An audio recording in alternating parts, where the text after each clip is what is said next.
The Office Below Ground. Naomi's first day at the illustrious law firm Spencer and Turner was an overwhelming blend of anxiety and excitement. As she made her way through the marble hallways and high-ceilinged offices, she marveled at the grandeur of the building. The 20-story building was known in the city for its elegant architecture and a rich history that spanned over a century. A month into her position, Naomi had settled into the rhythm of things. Late one evening, while staying back to catch up on work, she decided to head to the basement archives to retrieve an old case file. The old-fashioned elevator had buttons for floors 1 through 20 and, curiously, a lever below the button for the first floor, labeled B.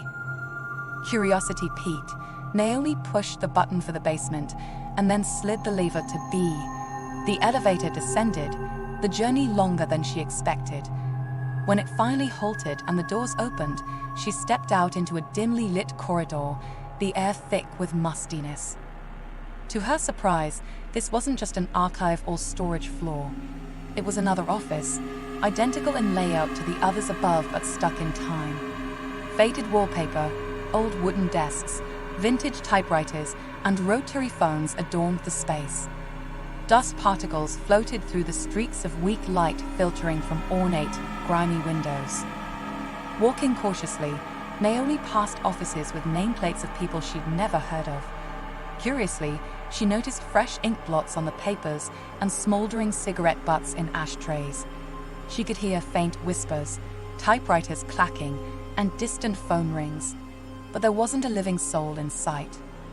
She reached a larger office with the nameplate Margaret Wainwright, Senior Partner. As Naomi stepped closer, she could feel a cold draft. On the desk, there lay an open diary. Its last entry, dated 1962, read, "There's something amiss with the firm. Some of us haven't left this floor in years. We're trapped. I fear I might never see the world outside again."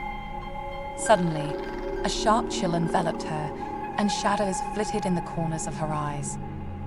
Papers rustled, phones rang louder, and those whispers grew into discernible voices. "You shouldn't be here," one voice murmured. Another, older and more authoritative, declared, "She's one of them," from above. Gulping down her fear, Naomi called out, "Who are you?" A shadowy figure materialized in front of the window, a woman in an old-fashioned business suit, her features sharp yet ethereal. "I am Margaret. This is our office, the Office Below Ground. We once worked here, hoping for promotions, raises, and dreams of the future. But we're stuck, bound to this floor, unable to move on." "Why? What happened?" Naomi whispered, her voice trembling. "We were the ambitious ones," Margaret replied. "We gave everything to the firm, and the firm took everything from us, binding our spirits to serve even in death. We're trapped, and over the years, the world above forgot about us." Realization dawned on Naomi.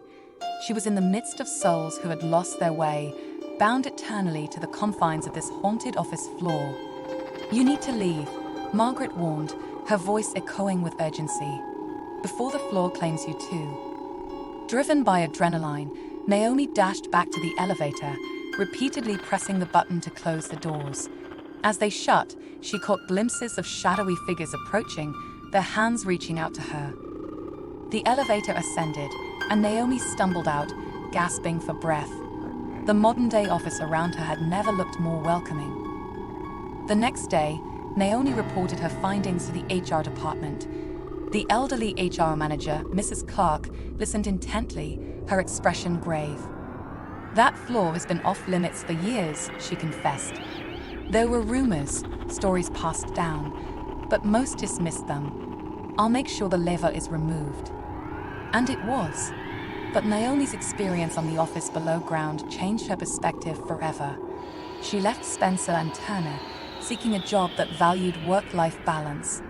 She often shared her tale as a cautionary story for young professionals, warning them of the dangers of getting too lost in ambition and reminding them of the importance of living in the present.